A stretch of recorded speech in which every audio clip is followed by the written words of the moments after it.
Flash back. തൽക്കാലം honey കൊടുക്കുന്നില്ല, rose കൊടുക്കുകയാണ്.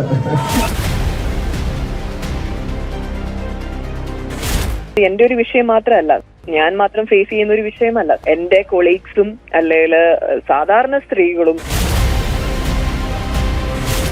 ಮಲಯಾಳಂನ ಖ್ಯಾತ ನಟಿ ಹನಿ ರೋಸ್ಗೆ ಲೈಂಗಿಕ ಕಿರುಕುಳ ನೀಡಿದ ಆರೋಪದ ಮೇರೆಗೆ ಕೇರಳದ ಖ್ಯಾತ ಉದ್ಯಮಿಯನ್ನ ಪೊಲೀಸರು ಬಂಧಿಸಿದ್ದಾರೆ. ಅಂತಾರಾಷ್ಟ್ರೀಯ ಮಟ್ಟದ ಬಿಸಿನೆಸ್ ಮ್ಯಾನ್ ಆಗಿರೋ ಬಾಬಿ ಚಿಮ್ಮನೂರು ಇದೀಗ ಪೊಲೀಸರ ಅತಿಥಿಯಾಗಿದ್ದಾರೆ.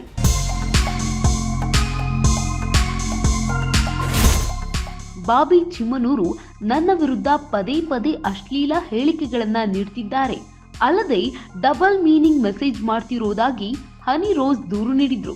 ಈ ಬೆನ್ನಲ್ಲೇ ಪೊಲೀಸರು ಬಾಬಿ ಚಿಮ್ಮನೂರನ್ನ ವಶಕ್ಕೆ ಪಡೆದಿದ್ದಾರೆ.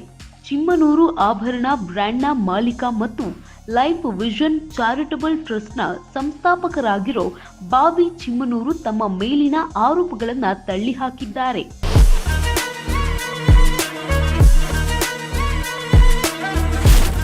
ಹನಿ ರೋಸ್ ನನ್ನ ಮಳಿಗೆಗಳ ಉದ್ಘಾಟನಾ ಸಮಾರಂಭದಲ್ಲಿ ಭಾಗವಹಿಸಿದ್ರು.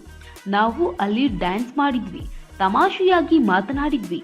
ಆಗ ಏನೂ ಹೇಳದೆ ಈಗ ದೂರು ದಾಖಲಿಸಿದ್ದಾರೆ ಅಂತ ಪೊಲೀಸರ ಮುಂದೆ ಹೇಳಿಕೆ ನೀಡಿರೋದಾಗಿ ಮಾಹಿತಿ ಲಭ್ಯವಾಗಿದೆ.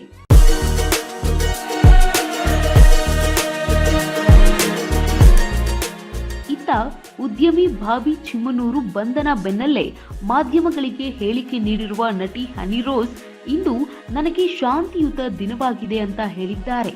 ಈ ಹಿಂದೆ ನಾನು ನನಗಾದ ಅನ್ಯಾಯದ ಕುರಿತು ಮುಖ್ಯಮಂತ್ರಿ ಪಿಣರಾಯಿ ವಿಜಯನ್ಗೆ ಮಾಹಿತಿ ನೀಡಿದ್ದೆ. ಅವರು ನನಗೆ ನ್ಯಾಯ ಒದಗಿಸುವ ಭರವಸೆ ನೀಡಿದ್ರು ಅಂತ ಹೇಳಿದ್ದಾರೆ. ಈ ಹಿಂದೆ ನಾನು ನನಗೆ ಆದಂತಹ ಅನ್ಯಾಯದ ಕುರಿತು ಮುಖ್ಯಮಂತ್ರಿ ಪಿಣರಾಯಿ ವಿಜಯನ್ಗೆ ಮಾಹಿತಿ ನೀಡಿದ್ದೆ. ಅವರು ನನಗೆ ನ್ಯಾಯ ಒದಗಿಸುವ ಭರವಸೆ ನೀಡಿದ್ರು ಅಂತ ಹೇಳಿದ್ದಾರೆ. ಇನ್ನು ನಟಿ ಹನಿ ರೋಸ್ ತಮಗೆ ಅಶ್ಲೀಲವಾಗಿ ಸೋಷಿಯಲ್ ಮೀಡಿಯಾದಲ್ಲಿ ಮೆಸೇಜ್ ಮಾಡ್ತಾ ಇದ್ದ ಸುಮಾರು 30 ಮಂದಿ ವಿರುದ್ಧ ಪೊಲೀಸ್ ಕಂಪ್ಲೇಂಟ್ ನೀಡಿದ್ದಾರೆ.